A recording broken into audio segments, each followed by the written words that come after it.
Alors Nicolas, Pirate Cinéma à Mons et dans le monde. D'où ça vient, où ça va? J'ai expliqué un petit peu quand même d'où ça vient, les fondements du projet. Mais en fin de compte, il y a à peu près 4-5 ans, je me suis rendu compte que la génération à laquelle j'appartenais, quelque part, se définissait à travers son accès à la culture, ses modes d'accès à la culture, qui étaient très impactés par justement la culture du partage, de la copie, du piratage. D'une part parce que moi-même j'étais vraiment lié à ça et je sentais que historiquement j'avais été affecté par ça depuis hyper jeune. C'est-à-dire que voilà, depuis les cassettes, les disquettes informatiques, les programmes en copie à la main, jusqu'à forcément la partie en réseau, ça avait pris une grande part en fait dans mon accès au contenu culturel, que ce soit pop ou des choses plus rares, plus introuvables, etc. Et du coup, ça a comme opéré un petit glissement pour moi dans la perception en fait de ce qui distinguait la génération à laquelle j'appartenais des générations ne serait-ce que 10 ans avant. Ça me semblait important de trouver une manière en fait de restituer cette particularité. Et l'autre aspect, c'est qu'en me documentant et par les échanges, etc., je me suis rendu compte que depuis le tout début en fait, du peer-to-peer, il y a énormément d'instances qui surveillaient en fait, ces échanges. Donc, qui pouvaient être des instances étatiques, des instances universitaires, pour des questions de statistiques, de sondages, de recherche, etc. Et aussi les instances qu'on connaît les mieux, en fait, qui sont les ayants droit et les collections d'atteintes au copyright pour monter des gros procès, etc. Et en fait, c'est à ce moment-là où j'ai eu comme un déclic de vouloir en fait retourner cette mécanique, cette infrastructure technique de surveillance des échanges, pour non pas surveiller les utilisateurs, mais pour en montrer, en fait, montrer la vitalité et le dynamisme de ces échanges. Donc comme proposer une vue de coupe de ce qui est en train d'être échangé, consommé, désiré de par le monde. Ouais. Oui, et ça se matérialise comment en fait? Ouais. Alors pour comprendre comment ça se matérialise, faut que j'explique un petit peu sur quoi ça repose.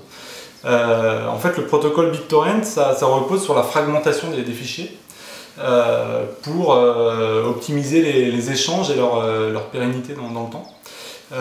Et du coup, cette fragmentation, elle rend possible le fait qu'un fichier soit échangé de manière désordonnée, quasiment chaotique, et avec des relations de pair à pair, temporaires et en changement permanent. Et du coup, c'est ces petites bribes de quelques kilooctets qui transitent depuis les différentes sources vers chaque personne qui est en train de demander un fichier. Et c'est donc ces mêmes qualités de fichiers, cette même découpe qui est donnée à voir dans l'installation. Donc là, l'installation, elle se focalise sur la forme existante, sur le top 100 en fait, des fichiers quotidiens les plus échangés. Et du coup, on donne à voir en fait, ces fragments de fichiers en train de transiter. Et du coup, ces fragments, c'est pas forcément des fragments complets, des fragments interprétables de manière intègre. Ce qui donne toute une matérialité aussi propre au contenu et au mode d'accès au contenu contemporain. Donc pour moi, là je peux peut-être rajouter un truc, c'est que pour moi il y a vraiment une interconnexion aussi avec l'histoire du cinéma expérimental, dans le sens que c'est une de mes motivations sur ce projet, c'est vraiment de s'emparer de la matérialité, de la réalité et des spécificités du médium de mon époque. Et de l'assumer en fait sans jugement de valeur a priori, mais plutôt comme un étang, comme un état de fait, un état des choses, et d'embrasser en fait ces qualités, ces ses spécificités, sa matérialité et tout ce que ça ouvre, tout ce que ça propose. Du coup, ça donne lieu à une fragmentation, un découpage temporel et aussi à une détérioration certaines fois de l'interprétation de ces fragments vidéo qui donnent cette coloration glitchée à certaines séquences. J'ai souvent à l'esprit la mystification de l'art numérique. C'est quand même quelque chose, c'est-à-dire que les œuvres me dépassent. Techniquement, on ne sait pas, et surtout avec le net art par exemple ou avec l'art connecté, t'arrives, il n'y a pas de connexion, comment tu fais, tu as toujours une réserve, tu as toujours un truc où tu te dis si c'est pas connecté, il y a moyen de peut-être le faire hors connexion et tout ça. Et en fait, c'est pas très grave que ce soit en temps réel ou pas. Si par exemple cette œuvre était complètement mystifiée, c'est-à-dire on se dit en fait c'est pas du tout ce qui se passe ici et maintenant, ou alors ça s'est passé hier, etc. Ça fonctionne parce que le projet, bien sûr, il y a une œuvre plastique, il y a une plasticité, il y a un mélange des sons, il y a aussi, ça parle de cinéma. Donc on reconnaît, enfin il y a le phénomène de complétion où tu vois une bribe et donc tu vas compléter l'histoire. Donc ça active pas mal de choses. Après on peut imaginer la présentation dans vraiment beaucoup de. Enfin tu peux encore continuer à travailler dessus à mon avis avec la réalité virtuelle qui arrive. Enfin on peut imaginer beaucoup de choses. Donc le projet est plastiquement intéressant, en tout cas ouvre et pose des questions plastiques, esthétiques. Mais le concept reste, et c'est celui-là qui est bien, c'est-à-dire on interroge qu'est-ce qui se passe, le peer-to-peer on en parle tout le temps, c'est-à-dire c'est aux infos, Adopi est là, et chez nous aussi en Belgique on a des instances qui essaient de surveiller tout ça.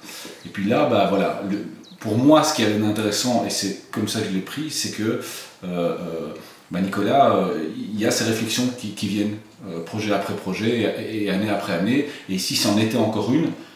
Sur la technologie, le hackage, le piratage, qu'est-ce qui fait les dessous de la technologie aussi, ce qu'on ne voit pas. Et donc voilà, ce projet parle de ça, et d'ailleurs il est accompagné d'un livre et d'une réflexion théorique là-dessus. Voilà. J'allais te demander justement cette réflexion théorique par un livre que tu as fait avec ton ami graphiste polonaise. Entre le livre, l'installation matrice, parce qu'elle est toujours différente et qu'elle tourne tout le temps, à tous les niveaux, et ton activité sur le web aussi, et ton activité curatoriale, est-ce que c'est cette pensée critique finalement qui se matérialise sur différents aspects sur finalement une pensée critique sur la technologie, j'ai dire presque heideggerienne, si je puis dire. Est-ce que c'est ça le lien et que le reste n'est qu'une déclinaison, mais que c'est tout ça aussi qui fait que ça peut t'intéresser ou que ça peut être intéressant pour toi? C'est une manière de l'approcher en fait, de se dire qu'il y a une filiation forcément avec une approche critique où moi je l'expliquerais plus comme une manière de politiser en fait le sujet technologique. Mais pas forcément dans une vision politique au sens commun, plutôt dans la politique de tous les jours, c'est-à-dire de penser les enjeux pratiques, sociétaux, en termes d'imaginaire, que chaque technologie une pensée de l'usage aussi, une pensée de l'usage. Et c'est là où on raccorde en fait avec un deuxième niveau, je pense, d'attention, qui est peut-être moins celui de la critique des technologies, qui est aussi celui de l'attention aux pratiques qu'on pourrait quasiment dire folkloriques, en fait, populaires. C'est-à-dire que tout l'imaginaire du piratage, l'imaginaire geek, etc., c'est quelque chose qui est une pratique de tous les jours, très populaire, une pratique fondamentale en fait, de notre génération. Et c'est aussi un aspect qui m'intéresse profondément, et dans Pirate Book, il y a aussi cette entrée-là, c'est-à-dire une entrée vers une manière de faire remonter à la surface des pratiques que j'appellerais de piratage de la nécessité. En fait, c'est des moments où le piratage émerge, on n'est plus dans une vision forcément de légal-illégal, mais on est dans une vision de... il y a des contextes politiques, économiques, géographiques, qui font émerger des pratiques par nécessité.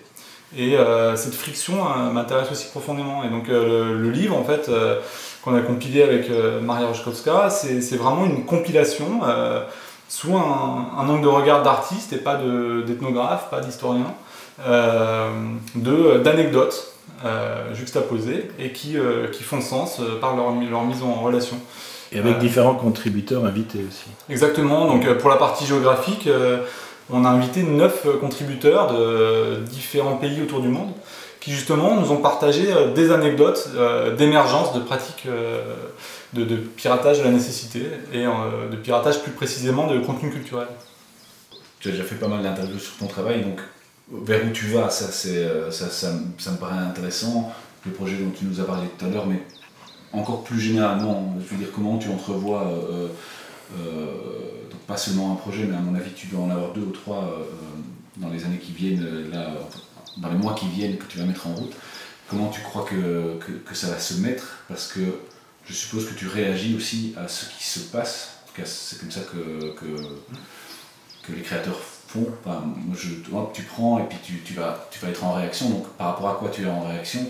Et quels sont aussi les projets de gens qui gravitent autour de toi, puisqu'on gravite, on se croise, on voit les projets des autres. Enfin voilà, dans quelle mouvance tu vas te situer, ou est-ce qu'elle existe, est-ce que tu peux la définir? Disons, je vais revenir au fait de la nécessité de repolitiser le sujet technologique. Pour moi, c'est de plus en plus le cœur. Ça passe par plusieurs niveaux, plusieurs couches. Aussi par des formes très expérientielles. Donc un de ces niveaux, c'est une pratique comme commissaire, parce qu'en fait c'est ce qui m'a semblé le plus approprié pour développer des panoramas en fait, sur un sujet, pour aussi embrasser un sujet avec une forme de distance et peut-être avec une pensée et une vision moins localisée. Et ensuite, le deuxième niveau, c'est vraiment, pour moi, de plus en plus la pratique artistique, en tout cas la manière dont je me redéfinis dans ça.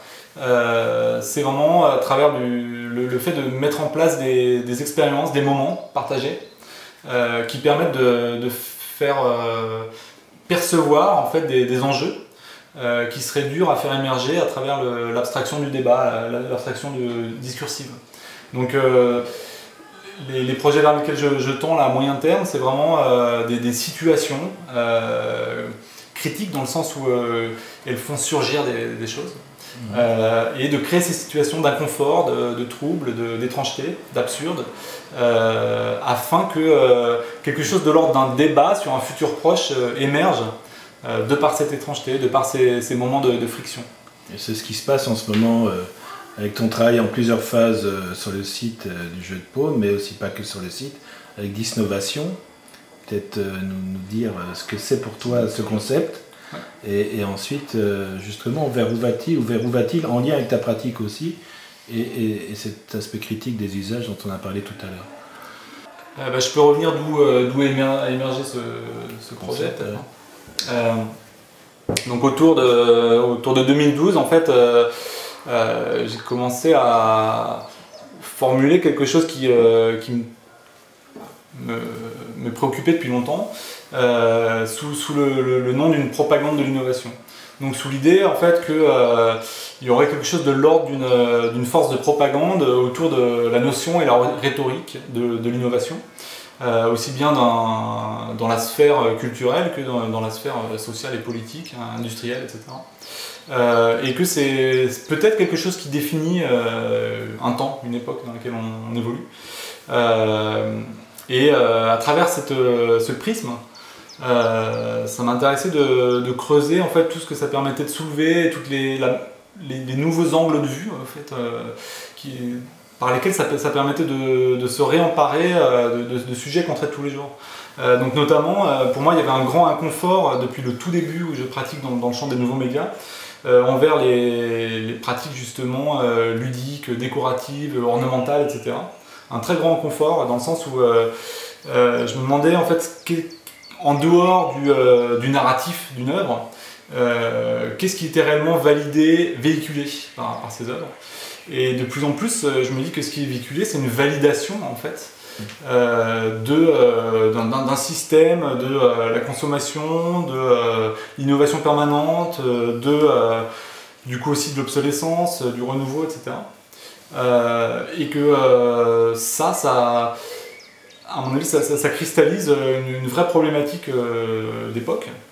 Et du coup, à partir de là, je me suis intéressé à essayer de capter, de réunir des initiatives d'artistes, de théoriciens, d'écrivains, qui étaient d'une part dans la critique, c'est-à-dire dans le constat, dans le fait de tisser des liens, de recréer des historiques dans ce champ-là, mais aussi sous des points de fuite, c'est-à-dire des artistes qui envisagent d'autres rapports à la technique, des modes d'émancipation, des modes de réappropriation ou de perversion ou de déviation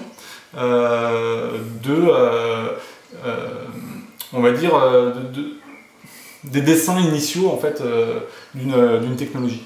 C'est-à-dire comment en fait, une technologie qui peut être un outil de surveillance, un outil de contrôle, un outil de confinement, peut à un moment donné ne pas être forcément une fin en soi, ne pas forcément être une restriction en soi, mais devenir en fait un outil qui peut être dévié, qui peut être approprié, qui peut être muté vers d'autres choses. Voilà, en m'intéressant du coup à ces potentialités-là, à ces devenirs-là. Et sur deux niveaux, là, un niveau qui est proche de l'activisme, hein, c'est-à-dire de vraiment s'emparer des infrastructures, de venir les déstructurer, les mettre en faille, etc. Mais aussi un autre niveau qui est comment pervertir les imaginaires, pas forcément les technologies elles-mêmes, mais créer d'autres potentiels, d'autres imaginaires, et en créant ces imaginaires, modifier les possibles sur un terme, sur un moyen terme, sur un long terme. Je sais pas si ça fait sens pour vous. Après, toi, tu étais très critique par rapport à ça du point de vue du théâtre, en disant que justement c'était une des grandes rhétoriques dans le théâtre d'activer les imaginaires et de modifier les imaginaires, etc. Ouais. Oui, mais quand je fais des petites conférences là, sur les introductions sur l'activisme, c'est au tout début que je dis que j'ai passé 2 ans derrière à poster des trucs sur Fukushima, sur voilà. Qu'est-ce que ça change? Pourquoi j'ai fait ça? Pour rien, pour passer le temps. Enfin, je veux dire, qu'est-ce que ça a changé? Et je termine par, tu sais, c'est pas les X-Men, les Yes Men. Les Yes Men qui font ce truc à Bhopal, donc qui vont à la BBC. Il y a le responsable, enfin la société responsable de la catastrophe de Bhopal, grâce à cette petite joke, perd 2 milliards en bourse. Ouais. Je veux dire, c'est pas rien comme effet. Il y a peu d'artistes qui peuvent dire bah tiens, moi j'ai fait perdre comme ça 2 milliards. Mais qu'est-ce que ça a changé? Je veux dire, 10 ans plus tard, donc il y a quelques années, le directeur de cette ancienne société est mort tranquillement chez lui. Enfin, je veux dire, ça n'a servi à rien. Enfin, ou presque. Ça sert à rien. C'est-à-dire que c'est presque, c'est le fait que d'abord les semaines vivent et ont une vie qui correspond plus. Donc ils font des choses qui pour eux correspondent plus à leur valeur que de travailler en usine. Et puis il y a cet essaimage évidemment, il y a ces petites choses. Donc oui, à quoi ça sert? Mais par exemple, répondre à quelle peur tu réponds, parce que c'est ça aussi, c'est qu'à un moment on a des peurs, mais qui ne sont pas des peurs qui nous paralysent, je veux dire, c'est des peurs qui nous donnent l'envie de réagir. Et donc c'était ça aussi, que je voulais te demander qui d'autre, quelques autres artistes, enfin, on voit bien qu'ils répondent à quand même des peurs ou des menaces, parce qu'il y a des gens aussi comme Snowden, dont on a parlé tout à l'heure, qui mettent à jour et qui donnent accès à une information, et donc les artistes qui travaillent avec ces technologies ou qui ont connaissance de technologie plus que monsieur tout le monde peuvent dire attention, il y a ça, il y a ça, il y a ça, donc ce n'est plus réservé qu'aux scientifiques de haut rang qui ne communiquaient pas finalement fort. Puis tu as des artistes qui s'en emparent et qui montrent, voilà, qui ont des choses, on dirait qu'ils les digèrent, enfin voilà, c'est ça aussi. Donc quelles sont tes peurs, enfin sur quelle peur tu peux, à quelle peur réagis-tu quoi? En fait, peur n'est peut-être pas le bon mot. Ouais, peur, c'est peut-être pas tout à fait adapté dans le sens où il y a des choses qui peuvent émerger à travers la peur, mais au final, c'est pas forcément le moteur au long terme en fait. Et je dirais que c'est plutôt une conviction, mais qui me semble moi, être une constante en fait. J'ai l'impression que si tu remontes à Duchamp, Dada, t'es déjà en fait sur des réactions à une société, à un état des choses, à un environnement de guerre, un environnement de mutation de la société, etc. Et que c'est pas que des peurs, c'est une conscience du bain dans lequel tu évolues à un temps donné. Et que ça, c'est moteur pour les artistes et pour les penseurs en général, quoi. Et que du coup, c'est pas nécessairement que le niveau de peur, c'est le niveau de sentir un vide, un espace qui est insatisfaisant en l'état. Et que ça, c'est un moteur en soi, en fait. Et que plus que de définir à travers la peur, moi, je définirais ça à travers le fait de capter des vides, des espaces insatisfaits. Et que l'innovation et futur non conforme, c'est plutôt à travers ce moteur-là que ça fonctionne. Et cet espace insatisfait, pour moi, c'est vraiment l'idée que, d'un point de vue d'un débat politique, il y a vraiment un manque en fait, de discussion, mais même une discussion de tous les jours dans le bar avec une personne lambda, sur les enjeux qui sont en train de se tisser en ce moment. En fait. C'est-à-dire qu'il y a un glissement, une mutation qui est quand même profonde, qui est en train de s'opérer. Et un manque énorme en fait, d'engagement et de littérature, de conscience en fait, de ces enjeux, de ces glissements. C'est-à-dire que c'est des glissements qui sont perçus par trop peu de personnes et trop privilégiés. Et moi ça me semble quasiment un enjeu en soi que de vulgariser ces choses. De créer des surfaces de friction, de porosité plus importantes autour de ce type de débat, et que le vecteur artistique peut en être un, même s'il est infime, même s'il est relatif, mais que ça peut être un vecteur pour rendre plus poreux, plus distribué ce type d'enjeu. Je sais pas si c'est ça.